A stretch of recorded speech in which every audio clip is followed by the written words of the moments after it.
नहमदुहु व नसल्ली अला रसूलिल करीम अम्मा बाद क़ाल अल्लाहु तआला फ़िल क़ुरआनिल मजीद वल फ़ुरक़ानिल हमीद अऊज़ु बिल्लाहि मिनश शैतानिर रजीम बिस्मिल्लाहिर रहमानिर रहीम या अय्युहल मुज़्ज़म्मिलु क़ुमिल लैला इल्ला क़लीला निस्फ़हु अव इंक़ुस मिन्हु क़लीला औ ज़िद अलैहि वरत्तिल क़ुरआन तरतीला इन्ना सनुल्क़ी अलैका क़ौलन सक़ीला इन्न नाशियतल लैल हिया अशद्दु वत्अन व अक़वमु क़ीला। सदक़ल्लाहुल अज़ीम। मेरी गुफ्तगू आज की क़यामुल लैल पर है। सूरह मुज़म्मिल की जो आयात मैंने आपके सामने तिलावत की हैं, अल्लाह रब्बुल इज़्ज़त ने इसमें तहज्जुद के वक्त को या क़यामुल लैल के बारे में अल्लाह के रसूल सल्लल्लाहु अलैहि वसल्लम को हिदायत दी। यह चादर में लिपटने वाले रात में क़याम कर मगर थोड़ा हिस्सा, आधी रात या उसमें से कुछ कम कर दे या उस पर कुछ ज़्यादा कर ले, और कुरान की तिलावत कर ठहर ठहर कर। हम नक़रीब तुम पर एक भारी बाट डालने वाले हैं। बेशक रात में उठना नफ्स पर काबू पाने और फ़हम कुरान के लिए नहायत खूब है। अज़ीज़ साथियों, जैसा कि हम जानते हैं कि फ़र्ज़ नमाज के बाद जो सबसे अफजल नमाज है वो दरमियान की शब की नमाज है। इसको मुस्लिम ने रवायत किया है और इसकी अहमियत इतनी ज़्यादा है कि अगर इसके ताल्लुक़ से जा बजा कुरान में नसीहतें और हिदायत आई हैं। रात के निस्फ़ आखिर में जब बंदा अपने रब के हुजूर खड़े होकर नमाज़ पढ़ता है तो इस नमाज को क़याम लैल या तहज्जुद की नमाज कहा जाता है। अपने दिल को अल्लाह की याद से आबाद करने का बेहतरीन वक्त सहर का वक्त है। अल्लाह रब्बुल इज़्ज़त का क़ुर्ब हासिल करने का और सबसे कट कर रब की आगोश में पनाह लेने का मुनासिब तरीन वक्त सहर का है। अल्लाह रब्बुल इज़्ज़त ने इबादत के ज़रिए इंसान को अपनी आदत और तबीयत के तकाज़ों पर काबू पाने की तलक़ीन की है। रोज़ा ग़िज़ा, आराम और राहत की तलब व जिनसी ज़रूरत पर काबू पाने का नाम है। यही तीन इंसान की बुनियादी ज़रूरतें हैं। रोज़े के ज़रिए से इंसान अपने नफ्स पर काबू पाता है और इन ज़रूरतों को अपने हुदूद में रखता है। इसी तरह क़याम लैल भी इंसान की नींद की रग़बत और मोहब्बत और नफ्स परस्ती की ख्वाहिश पर काबू पाने का नाम है। नफ्स पर काबू पाने का सबसे बेहतरीन ज़रिया फ़र्ज़ नमाज़ों के बाद वो तहज्जुद की नमाज है। रात के आखिरी पहर में अल्लाह ताला के हुज़ूर खड़े होना और अल्लाह ताला से दुआएं करना, इस्तग़फ़ार करना। ये नफ्स परस्ती, अगर ये बंदा अपने रब के हुजूर ना खड़ा हो, अपने रब से ताल्लुक़ मजबूत ना रखे, तो फिर नफ्स परस्ती मादा परस्ती पैदा करती है। आदमी दुनिया में मगन हो जाता है तो अपनी ख्वाहिशात का ग़ुलाम बन जाता है। ये मादा परस्ती दीनदार तबके में भी पैदा हो सकती है। हम अपनी हद से बढ़ी हुई ख्वाहिशों और ज़रूरतों के असीर हो जाते हैं। अल्लाह के दीन की सरबुलंदी के लिए जद्दोजहद करते हुए अगर हम अल्लाह की याद से गाफिल हो जाएं और अल्लाह की याद दिलों को ताज़गी न बख्शे तो समझिए कि मादा परस्ती हमारे दिलों के अंदर घिर कर रही है। काम का ज़ोर या दीन की सरबुलंदी के लिए कोशिश करना, जद्दोजहद करना, बसा औक़ात ऐसा होता है कि अल्लाह ताला से ताल्लुक़ मजबूत ना हो तो फिर ये रस्मी बन जाता है, फिर ये दिखावा हो जाता है। इसी मादा परस्ती का नाम रिया है। कि इंसान बंदा लोगों के दिखाने के लिए वो अमल करता है, और ये मादा परस्ती, ये रिया से बचने का बेहतरीन ज़रिया तन्हाई में अल्लाह के हुजूर खड़ा होना है, अपने आप को उसके आगे पेश कर देना है, अपना एहतिसाब और अपना जायज़ा लेना है कि हम कहाँ पर खड़े हैं, हमारे नफ्स की क्या सूरत है, हमारे दिल की क्या सूरत है, हमारी तगोदो के पीछे क्या मुहर्रिक कार फरमा है। ये सारी चीज़ अगर इंसान अपने जायज़ा ले तो फिर वो इन तमाम चीज़ों से बच सकता है। और सही बात है, क़याम लैल के ज़रिए बंदा इन तमाम ख्वाहिशात पर लगाम कसता है। रात के वक्त नमाज के लिए उठना क़ल्ब व निगाह, कान और ज़बान सब में बाहमी मुआफ़क़त पैदा करने का सबसे मौसर ज़रिया है। रात की इन औक़ात में बंदे और रब के दरमियान चूँकि कोई दूसरा हैल नहीं होता, इसलिए जो कुछ ज़बान से अदा करता है दिल उसकी तस्दीक करता है, वो दिल की आवाज़ होती है। इसी तरह से दिल और ज़बान के अंदर हम आहंगी पैदा होती है। ज़बान जो कुछ कहती है, जो कुछ अपने रब से हम कलाम होती है, कान उसी को सुनते हैं, क्योंकि और कोई दूसरा नहीं होता। दिन के औकात में तो जहन और कान फिर भी दूसरी बातों की तरफ मायल हो जाते हैं, दूसरी आवाज़ें भी आती हैं, लेकिन रात की तन्हाइयों में जो कुछ होता है वो पूरी यकसुई का मामला होता है। इसी तरह बंदा पूरी यकसुई के साथ अपने रब से हम कलाम होता है, अल्लाह रब्बुल इज़्ज़त का कुर्ब हासिल करता है। ये कुर्ब जब हासिल करता है और इसमें आगे बढ़ता है तो इसी को अल्लाह के रसूल सल्लल्लाहु अलैहि वसल्लम ने एक हदीस में यूँ बयान किया है कि मेरा बंदा नवाफिल के ज़रिए,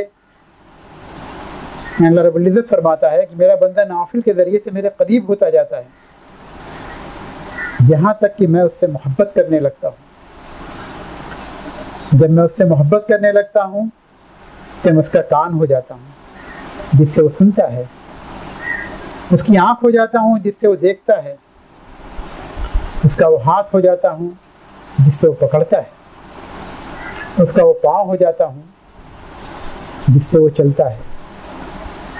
अगर वो मुझसे मांगेगा तो मैं उसे दूंगा, और अगर मेरी पनाह में आना चाहेगा तो मैं उसे अपनी पनाह में ले लूँगा।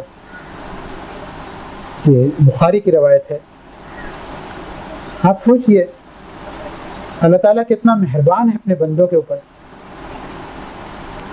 कि अल्लाह ताला ये कहता है, बंदे की कैफियत को बयान करता है कि नवाफिल की कसरत से और ख़ास तौर से नवाफिल में आखिरी पहर की इबादतों में उसके ज़रिए से बंदा अपने रब के करीब हो जाता है। और अल्लाह ताला कहता है कि जो कुछ वो मुझसे मांगेगा मैं उसे दूंगा, और अगर वो मेरी पनाह में आना चाहे तो मैं इसे अपनी पनाह में ले लूँगा। इससे बढ़कर के और क्या चीज़ हो सकती है। अल्लाह रब्बुल इज़्ज़त पर जो लोग ईमान लाते हैं उनकी खुसूसियात भी यही है जो कुरान में अल्लाह रब्बुल इज़्ज़त ने दर्ज की है। सूरह सज्दा आयत नंबर 16 में अल्लाह रब्बुल इज़्ज़त फरमाता है, उनकी पीठें बिस्तरों से अलग रहती हैं, अपने रब को खौफ और तमा के साथ पुकारते हैं। ये नहीं कि बस वो पूरी रात सोने में गुजार देते हैं और अपने सुकून, अपने ऐश व आराम के लिए उठते नहीं, बल्कि नहीं, उनकी पीठें बिस्तरों से अलग रहती हैं, अल्लाह ताला की इबादत के लिए रात में खड़े हो जाते हैं और अपने रब को खौफ और तमा के साथ पुकारते हैं। खौफ ये कि कहीं मेरा रब मेरी लफ्ज़ों पर गिरफ्त न कर ले, और तमा ये कि शायद इस क़याम के ज़रिए मेरा रब मेरी मग़फ़िरत करे और मुझको अपने साए आतफ़त में ले ले। सूरह फ़ुरक़ान में इबादुर रहमान के तारुफ़ में अल्लाह रब्बुल इज़्ज़त ने बातें बयान की हैं। सबसे पहले उनकी चाल का जिक्र किया गया है, फिर गुफ्तार का, और किरदार के ज़िक्र के आगाज़ में उनकी रातों की ज़िंदगी का हवाला दिया अल्लाह रब्बुल इज़्ज़त ने। बिस्मिल्लाहिर्रहमानिर्रहीम, इबादुर्रहमानुल्लज़ीना यमशूना अलल अर्ज़ हौना व इज़ा ख़ातबहुमुल जाहिलून क़ालू सलामा वल्लज़ीना यबीतूना लिरब्बिहिम सुज्जदन व क़ियामा। रहमान के ऐसे बंदे वो हैं जो ज़मीन पर नरम चाल चलते हैं और जाहिल उनके मुंह को आए तो कह देते हैं कि तुमको सलाम। जो अपने रब के हुजूर सज्जे और क़याम में रातें गुजारते हैं, वो खुसूसियात अल्लाह रब्बुल इज़्ज़त ने रहमान के बंदों की बताई कि रात क़याम में रातें गुजारते हैं सज्जे में। इक़बाल ने क्या खूब कहा है, मेरे दीदे तर की बेख्वाबियाँ, मेरे दीदे तर की बेख्वाबियाँ, मेरे दिल की पोशीदा बेताबियाँ, मेरे नालैनी में शब का न्याज, मेरी खलवतों व अंजुमन का गुदास। ये अल्लामा इक़बाल ने अगर कुरान की इबादुर्रहमान की अगर तशरीह देखें, खलवत और जलवत सब की बात की इसमें। सूरह आल इमरान में अल्लाह रब्बुल इज़्ज़त ने अहले ईमान की जो नुमायाँ सिफ़त बयान की है,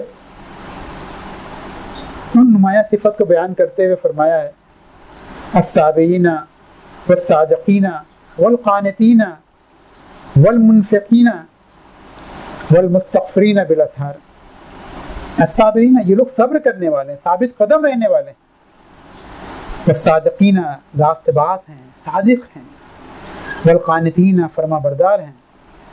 वल्मुनफ़िक़ीना, और फ़य्याद हैं। और फिर जो बात कही उनकी खूबियाँ बयान करते हुए वल्मुस्तग़फ़िरीना बिलअसहार, और रात की आखिरी घड़ियों में अल्लाह से मग़फ़िरत की दुआएं मांगा करते हैं। यहाँ पर ये मोमिन की सिफ़ात में अल्लाह रब्बुल इज़्ज़त ने बयान की हैं, अहले ईमान की नुमायाँ सिफ़ात। इसी तरह से जन्नत वालों की बहुत बुनियादी सिफ़ात बयान करते हुए अल्लाह रब्बुल इज़्ज़त ने इरशाद फरमाया है व बिलअसहार हुम यस्तग़फ़िरून, वो सहर के वक्तों में अल्लाह ताला से मग़फ़िरत मांगते हैं। जाहिर सी बात है, ये वक्त होता है इसमें मेरा रब हर एक की सुनता है, वो अपने दामन को कुशादा कर देता है, देखता है कौन बंदा उसके आगे खड़ा होगा।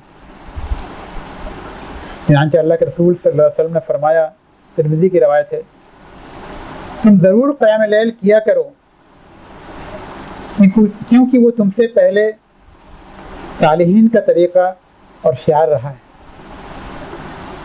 और वो तुम्हारे लिए क़ुर्बत रब का ज़रिया है और बुराइयों के असरात को मिटाने वाली और गुनाह से रोकने वाली चीज़ है। ये तहज्जुद का वक्त है, ये क़याम लैल। अल्लाह के रसूल सल्लल्लाहु अलैहि वसल्लम ने सहाबा को कहा है कि तुम ज़रूर क़याम लैल किया करो क्योंकि तुमसे पहले सालिहीन का तरीक़ा रहा है और रब से क़ुर्बत का ज़रिया है, बुराइयों के असरात को मिटाने वाला और गुनाहों से रोकने वाली ये चीज़ है क़याम लैल। सूरह ज़हर में अल्लाह रब्बुल इज़्ज़त ने जन्नत और उसकी नेमतों का तज़किरा किया है कि जन्नत में अल्लाह ताला क्या क्या नेमतें अपने मोमिन बंदों को देगा, किस तरह की आसाइशें उनको मुहैया होंगी। और फिर ये तज़किरा करते हुए फरमाया है कि किनको मतलब ये अल्लाह ताला देगा। इन्न हाज़ा कान लकुम जज़ाअन व कान सअयुकुम मशकूरा इन्ना नहनु नज़्ज़लना अलैकल क़ुरआन तंज़ीला फ़ास्बिर लिहुक्म रब्बिका वला तुति मिनहुम आसिमन औ कफूरा वज़्कुर इस्म रब्बिका बुक्रतन व असीला व मिनल लैलि फ़स्जुद लहु वसब्बिहु लैलन तवीला इन्न हाउलाए युहिब्बूनल आजिला व यज़रूना वराहुम यौमन सक़ीला। यानी अल्लाह ताला ने कहा है कि ये जो तुमको नेमतें दी अल्लाह रब्बुल इज़्ज़त ने, ये तुमको जो जज़ा दी गई है, ये तुम्हारी कारगुजारी जो तुमने दुनिया के अंदर जो काम अंजाम दिए उसके सिले में अल्लाह ताला ने वो सही जो है मशकूर कर ली है। और सही मशकूर कब होती है? जब हमारे अंदर इखलास हो, हम अपने रब के लिए काम करें, हमारा मुंतहा वही हो अपने रब, मेरा रब उससे राज़ी हो जाए, वो सही अल्लाह ताला ने मशकूर कर ली। सही कुम मशकूरा और फिर ए नबी करीम सल्लल्लाहु अलैहि वसल्लम, हमने तुम पर यह कुरान थोड़ा थोड़ा करके नाजिल किया है, लिहाजा तुम अपने रब के हुक्म पर सब्र करो। उनमें से किसी का ये अमल उनमें से किसी बदअमल या मुनकर हक की बात ना मानो। ये बड़ी अहम नसीहत है कि अल्लाह रब्बुल इज़्ज़त ने अल्लाह के रसूल सल्लल्लाहु अलैहि वसल्लम को ये हुक्म दिया। वो कहा कि हमने तुम पर कुरान थोड़ा थोड़ा करके नाजिल किया है, लिहाजा तुम अपने रब के हुक्म पर सब्र करो, साबित कदम रहो, सब्र करो। और ये जो लोग हैं उनमें से किसी बदअमल या मुनकर हक की बात ना मानो, हाँ तुम पर कितना ही दबाव क्यों ना डालें, कैसे ही हालात संगीन क्यों ना हो, ये अल्लाह ताला के अहकामात हैं। और फिर आगे जो फरमाया है, अपने रब का नाम सुबह शाम याद करो, रात को भी उसके हुजूर सजदा रेज़ हो और रात की तवील औकात में उसकी तस्बीह करते रहो। ये अल्लाह ताला ने नसीहत की है। जिन लोगों को अल्लाह ताला जन्नतुल फिरदौस में दाखिल करेगा, मोमिन की सिफात में से नबी करीम सल्लल्लाहु अलैहि वसल्लम को ये हुक्म देते हुए दस्ते मतलब सहाबा किराम को ये हुक्म भी देना, इसके बाद हमारे लिए है कि हम रात को क़याम करें और उसके हुजूर सज्जा रेज़ हो, तभी हम मतलब जो है साबित कदम दिन में रह सकते हैं, तभी हम किसी बदअमल या मुनकर हक की बात को जो है ठुकरा सकते हैं। वरना सही बात यह है कि जब प्रेशर होता है, हालात नासाजगार होते हैं, तो उनमें टिकना, हक पर जमना बहुत मुश्किल होता है। वही लोग जम पाते हैं जिनका ताल्लुक़ अपने रब से बहुत गहरा होता है। ये लोग तो जल्दी हासिल करने वाली चीज़ दुनिया से मोहब्बत रखते हैं और आगे जो भारी दिन आने वाला है उसे नज़रअंदाज कर देते हैं। ये सूरह दहर की आयत 22 से 27 तक में अल्लाह ताला ने बयान किया है और ये हुक्म दिया है कि तुम क़याम लैल किया करो, रात के तवील औकात में अल्लाह ताला के आगे अल्लाह ताला की तस्बीह बयान करो और सजदा रेज़ हो। इसी को किसी शायर ने क्या खूब कहा है, क्या इकबाल का शेर है ये, वाकिफ़ हो अगर लज़्ज़त बेदार ये शब से, उनकी ये सुरैया से भी ये खाके पुरअसरार। सही बात तो ये है कि मोमिन का तो दिन ही आखिरी पहर से शुरू होता है। परिंदों के उठने से पहले ही मोमिन उड़ जाता है। मोमिन के दिन का आगाज़ इस्तिग़फ़ार और अपने रब की मनाजात से शुरू होता है, जिसके साथ पूरे दिन उसकी सीरत और किरदार पर पड़ते हैं।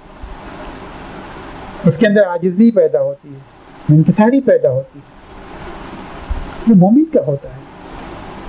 ये आखिरी पहर में उड़ जाता है जब परिंदे भी नहीं उठते, अपने रब के आगे सजदा रेज़ हो जाता है, इस्तिग़फ़ार करता है, अपनी गलतियों, अपनी कमियों, अपनी कोताहियों को खोल के रख देता है और जो उसकी नाकामी है, जो चाहता है, जो उसको नहीं मिला, जो उसकी तृष्णा लबी है, उसको भी रख देता है खोल करके सामने। उसका रब उसको अपने कलाम के ज़रिए जब तसल्ली देता है तो बंदा मुतमईन हो जाता है और अपने रब की बात पर राज़ी बरज़ा हो जाता है। ये रात का आखिरी पहर, सही बात यह कि बहुत गहरी नींद का होता है। जिन लोगों को भी रात में नींद नहीं आती, वो रात के आखिरी पहर में गहरी नींद सो जाते हैं। यहाँ तक कि जो लोग, जिन लोगों को कोई बीमारी लाहिक होती है, तो रात के शुरुआत में बहुत वो रात गिरा गुजरती है, वो औकात बहुत गिरा गुजरते हैं, बड़ी तकलीफ में वक्त गुजारते हैं। लेकिन रात का जो आखिरी पहर होता है, उसमें उस बीमार को भी नींद आ जाती है। जैसे बीमार को आ जाए कभी होले से करार। ये रात का आखिरी पहर गहरी नींद का होता है। मीर ने इसी को कहा है, सरहा ने मीर के आहिस्ता बोलो, अभी टुक रोते रोते सो गया है। आखिरी पहर का वक्त वैसे बहुत कीमती होता है। ये एक अलग बात है कि हम यूं ही ज़ाया कर दें, हमें को उसकी अहमियत ना मालूम हो और हम अपने जो हमने मशगूलात बना रखे हैं उसमें उसकी कोई जगह नहीं है। ज़ाहिर बात है ये फ़र्ज़ नहीं है, लेकिन जो लोग अल्लाह ताला के दीन का काम कर रहे हैं, उसको सरबुलंदी काम करते हैं, उनके लिए ज़रूरी हो जाता है, क्योंकि वही जा कर के उनको सहारा मिलता है। यह आखिरी पहर इतना कीमती होता है कि पहले के ज़मानों में लोग हमले अगर कबीलों पर करते थे वो भी आखिरी पहर पर करते थे। जानते थे कि आखिरी पहर ऐसा होता है जिसमें नींद से आदमी जो है सो जाता है, गहरी नींद में सोता है।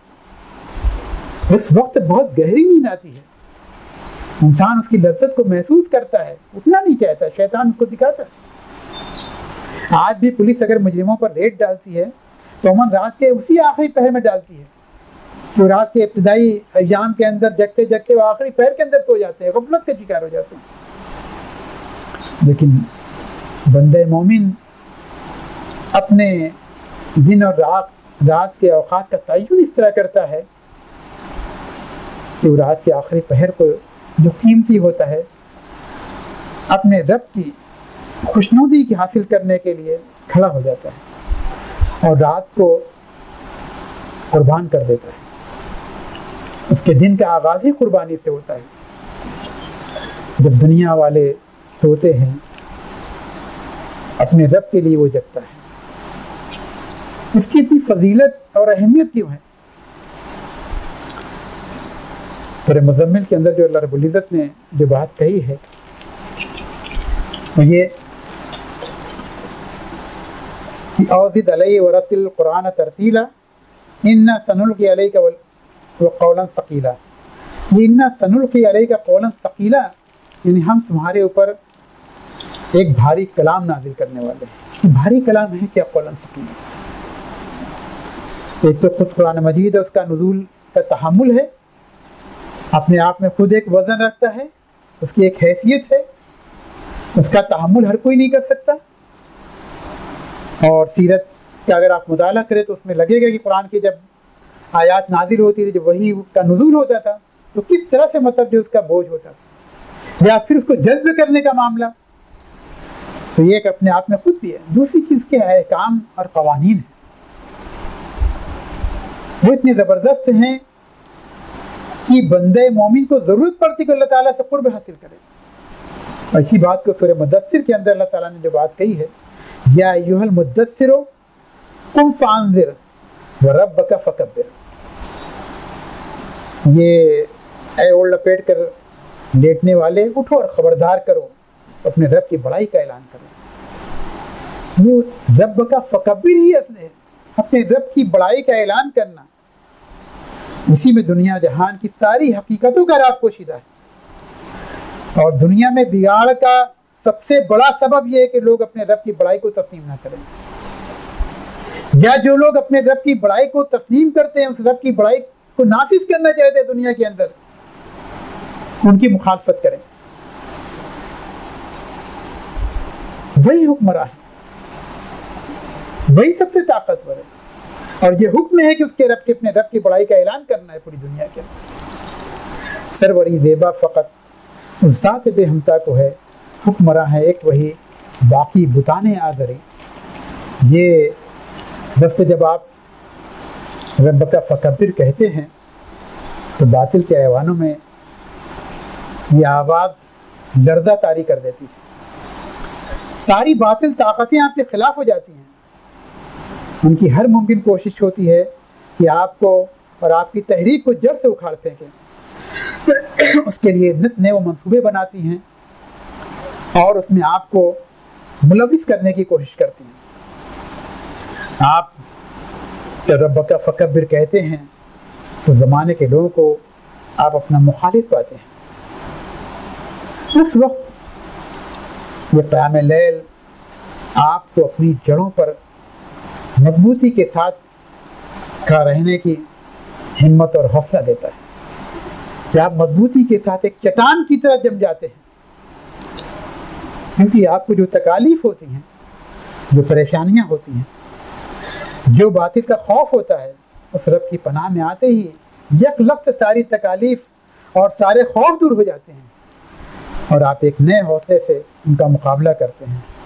क़याम लैल ये तवानाई आपको फराहम करता है, ये हौसला आपको देता है, इसलिए कि आपको एहसास होता है अपनी कमाईगी का, आपको एहसास होता है अपनी ताकत का, आपको एहसास होता है अपनी तन्हाई का, या चंद अफराद का कि चंद लोग हमारे साथ हैं, और पूरी ताकत पूरी कुव्वतें सब बातिल के साथ हैं। उस वक्त जब अपने रब के हुजूर आप अपने आप को पेश कर देते हैं, उससे हम कलाम करते हैं कि मालिक तू ही हौसला दे, मालिक मैं तेरे साथ हूँ, मालिक अगर तूने छोड़ दिया तो मैं कहीं का नहीं रहूँगा। उस वक्त अल्लाह ताला आपको तसल्ली हौसला देता है जब आप अपने रब का दामन थाम लेते हैं, जिसके कब्जे में सारे लश्कर हैं। वलिल्लाहि जुनूदुस समावाति वल अर्द, ज़मीन और आसमान के सारे लश्कर अल्लाह रब्बुल इज़्ज़त के लिए। तुम अपने रब के लश्करों का शुमार नहीं कर सकते।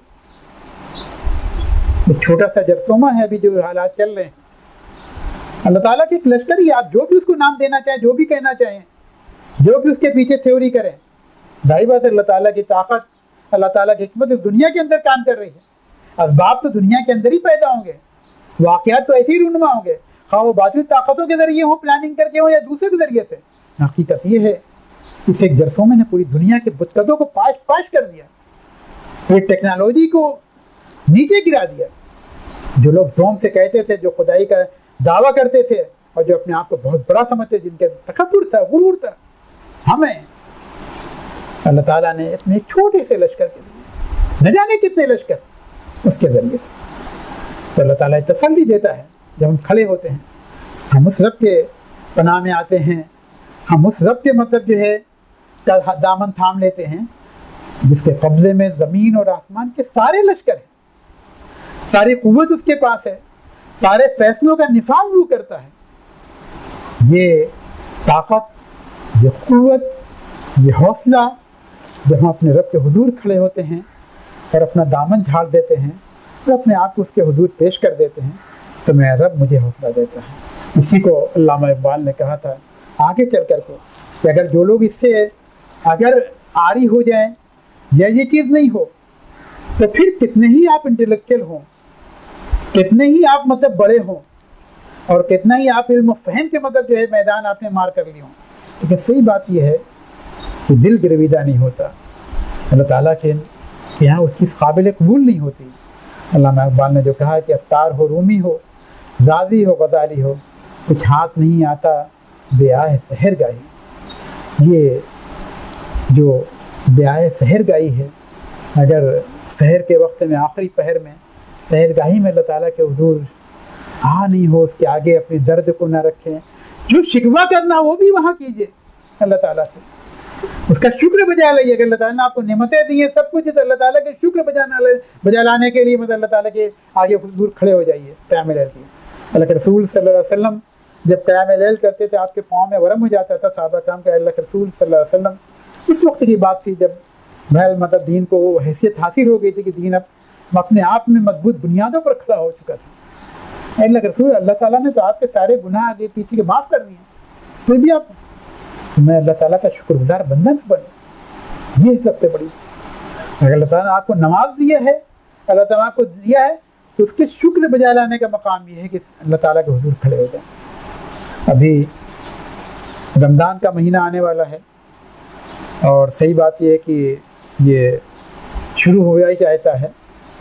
इस हवाले से अल्लाह के रसूल सल्लल्लाहु अलैहि वसल्लम की एक हदीस है जिसको बुखारी मुस्लिम ने रवायत किया है। अन अबी हुरैरा क़ाल क़ाल रसूलुल्लाह सल्लल्लाहु अलैहि वसल्लम मन सामा रमज़ान ईमानन व एहतिसाबन गुफ़िर लहू मा तक़द्दम मिन ज़ंबिही व मन क़ाम रमज़ान ईमानन व एहतिसाबन गुफ़िर लहू मा तक़द्दम मिन ज़ंबिही व मन क़ाम लैलतल क़द्र ईमानन व एहतिसाबन गुफ़िर लहू मा तक़द्दम मिन ज़ंबिही। हज़रत अबू हुरैरा रज़ियल्लाहु ताला अन्हु से रवायत है कि रसूलुल्लाह सल्लल्लाहु अलैहि वसल्लम ने फरमाया कि जो लोग रमज़ान के रोज़े ईमान और एहतिसाब के साथ रखेंगे, उनके गुज़िश्ता सब गुनाह में माफ़ कर दिए जाएंगे। और ऐसे ही लोग जो ईमान और एहतिसाब के साथ रमज़ान की रातों में क़याम करेंगे, उनके भी सब पिछले गुनाह माफ़ कर दिए जाएंगे। और इस तरह वो लोग जो लैलतुल क़द्र में ईमान और एहतिसाब के साथ क़याम करेंगे, उनके भी सारे पिछले गुनाह माफ़ कर दिए जाएंगे। कितना बड़ा हमारे लिए, कितनी बड़ी बख्शिश है जो महीना आ रहा है। सही बात ये है, हम इसको लाजिम पकड़ लें कि हम अपने पिछले गुनाह माफ़ कर दें, लेकिन शर्त एक है अल्लाह ताला ने रखी है, अल्लाह के रसूल फरमाया, ये ईमान और एहतिसाब के साथ।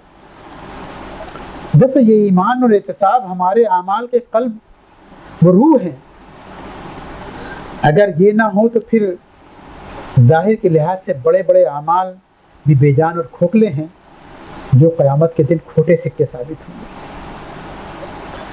ईमान और एहतिसाब के साथ बंदों का अमल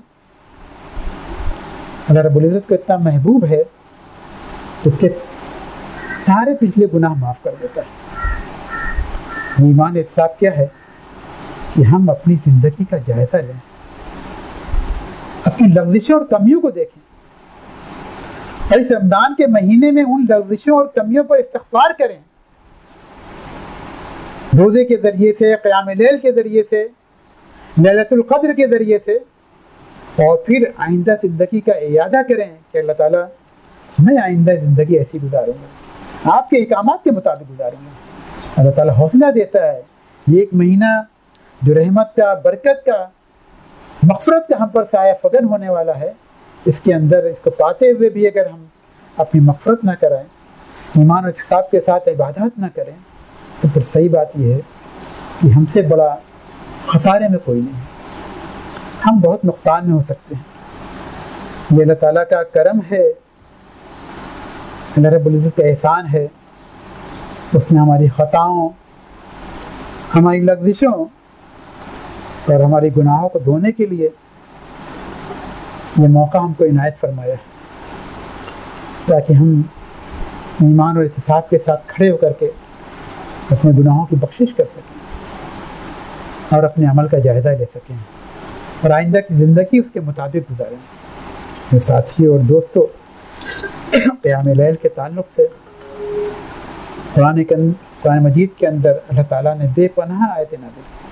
कई मकामात पर अहले ईमान की जो मैंने आपके सामने चंद आयात तिलावत की हैं कि उसमें सिफ़ात बयान की हैं कि मोमिन की सिफ़ात ये होती है, और यही बताया है कि इस क़याम लैल के ज़रिए से जो भारी कलाम अल्लाह ताला नाज़िल करना चाहता है उसको आप बर्दाश्त कर सकते हैं, उसको आप पेश कर सकते हैं लेकर। ये ऐसा हल्का नहीं है। अल्लाह ताला के दीन को गालिब करना, अल्लाह ताला की रब की किब्रियाई को बयान करना, ये मामूली काम नहीं है, बहुत दिल गुर्दे का काम है, बहुत अजीमत का काम है।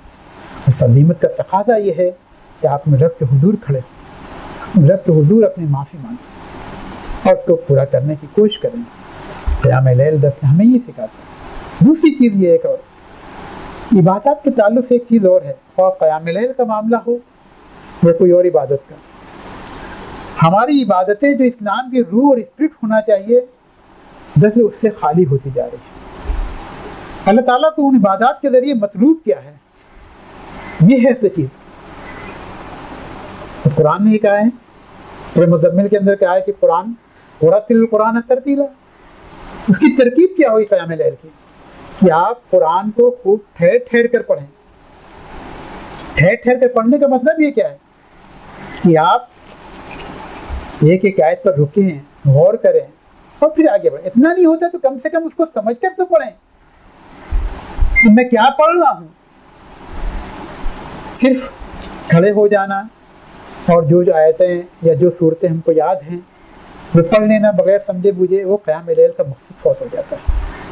इसमें जो भी सूरतें आपको छोटी छोटी याद हों या बड़ी याद हों, कोशिश करें कि उनके तराजिम को पढ़ लें ताकि उसके मानी आपके दिल और दिमाग में मुस्तहज़र हो जाएं। और फिर जब अपने रब के हुजूर आप खड़े हों तो मानी और मफ़हूम जब आप पढ़ें तो आपके दिल और दिमाग के अंदर वो बैठता चला जाए। अच्छा, मैं अपने रब से ये बात कर रहा हूँ, अच्छा मेरा रब ये जवाब दे रहा है, अच्छा मेरा रब मुझको ये ढारा सा तसल्ली देता है, अच्छा मेरा ये रब ने ये इन चीज़ों से बचने को कहा है, इन चीज़ों को करने का कहा है। ये चीज़ें आपकी, ये आप जब इस कैफियत से पढ़ते हैं तब आप वो लज्जत और वो चीज़ें आपको मिलती है जो क़याम लैल से मतलूब है। और इसीलिए क़याम कहा है कि इन्न नाशियतल लैला हिया अशद्द वत्अं व अक़वम क़ीला, कि बेशक रात में उठना नफ्स पर काबू पाने और फ़हम कुरान के लिए निहायत मौजूद है। खुद अल्लाह रब्बुल इज़्ज़त ने कहा कि नफ्स पर भी काबू पाने के लिए, नफ्स हमारा इधर उधर भागता है, तब ये मुतालबात होते हैं, ख्वाहिशात होती हैं, मरगूबात नफ्स खुद अल्लाह रब्बुल इज़्ज़त ने बयान कर दिया है, उनके पीछे भागता है। तो उस काबू पाने के लिए बेहतरीन ज़रिया है। जिस तरह से एक घुड़सवार अपने घोड़े को सुधाता है और उसको इस तरह से सुधाता है कि वो उसके कब्जे में आ जाता है, वो उसके हुक्म को मानने लगता है, फिर वो इत्मीनान के साथ चलता है, जहाँ चाहता है उधर मोड़ देता है। घोड़ा जो है उसके हुक्म पर बिला चून चरा जो है अमल पैरा होता है। इसी तरह से इंसान का नफ्स है। लेकिन अगर घोड़े को आप न सुधाएं, न उसकी तरबियत करें, ना अपने आप से आशना करें, तो घोड़ा आपको लेकर के किसी सरकशी, ऐसी सरकशी करेगा कि हो सकता है आपको किसी खाई में, किसी गड्ढे में ले जाकर गिरा दे। इसी तरह इंसान का नफ्स है। इंसान अपने नफ्स को जब सुधारता है, जब उसको अपने ताबे करता है, जब उसका जिस्म, उसका नफ्स उसके अहकामात को कबूल करता है, तब फिर उससे इस बात का इम्कान कम होता है कि वो ले जा करके कहीं गड्ढे में आपको गिरा दे। वो फिर उसके अहकामात की मर्जी के मुताबिक चलता है। फिर शोरजा सरी नहीं होती, बल्कि वो उसके अहकामात के मुताबिक। ये चीज़ नफ्स पर काबू पाना है और फ़हम कुरान के लिए निहायत मौजू है। वो इन्नल फज्र काना मशहूदा, कुरान पढ़ने के लिए सबसे बड़ा और मशहूद जो वक्त है वो ये है, फ़हम कुरान के लिए। लेकिन शर्त यह है कि आप रात में जल्दी सो जाएं, वरना आप रात में उठेंगे भी तो भी नींद के गलबे की वजह से, और वो कैफियत आपकी पैदा, जब उठे तो आप शाश बशाश हों। इसीलिए अल्लाह के रसूल सल्लल्लाहु अलैहि वसल्लम ने कहा है कि जो शख्स क़याम लैल करे, रात में उठे, तो पहले 2 रकात हल्की फुल्की पढ़े, ताकि उसके ज़रिए से उसका नफ्स, उसका दिल और दिमाग एकदम यकसुई हासिल कर सके, और फिर उसके बाद तवील क़याम करे। तो ये तरीका अल्लाह के रसूल सल्लल्लाहु अलैहि वसल्लम ने बताया है।